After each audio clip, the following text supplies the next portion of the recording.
టాలీవుడ్ ఇండస్ట్రీలో star heroine గా కొనసాగుతున్నటువంటి సమంత ఇటీవల కాలంలో సినిమాలకు కాస్త దూరంగా ఉన్న సంగతి మనకు తెలిసిందే. ప్రస్తుతం సినిమాలకు దూరంగా ఉన్నటువంటి ఈమె పూర్తిగా తన దృష్టి మొత్తం తన ఆరోగ్యం పైనే పెట్టారు.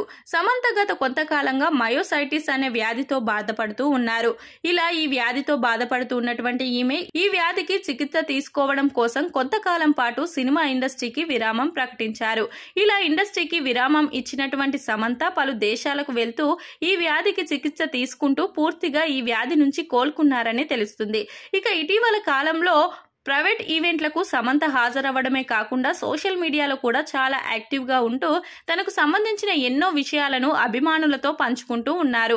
అదే విధంగా త్వరలోనే సమంత తిరిగి ఇండస్ట్రీలోకి కూడా గ్రాండ్ రీ ఎంట్రీ ఇవ్వబోతున్నారని కూడా తెలుస్తుంది.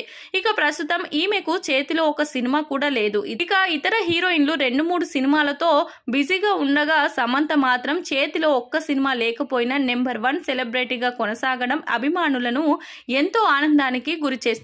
తాజాగా ప్రముఖ సెలబ్రిటీ పోలింగ్ సంస్థ ఓం మ్యాక్స్ మీడియా ప్రకటించిన జాబితాలో సమంత మొదటి స్థానంలో నిలిచింది. మార్చి నెలలో ఇండియా వైడ్ గా పాపులర్ క్రేజ్ ని సొంతం చేసుకున్నటువంటి హీరోయిన్లలో సమంత నెంబర్ 1 గా నిలవడం విశేషం. సినిమాలు చేయకపోయినా సమంత మొదటి స్థానంలో ఉన్నారని తెలిసి అభిమానులు ఎంతో సంతోషం వ్యక్తం చేస్తున్నారు.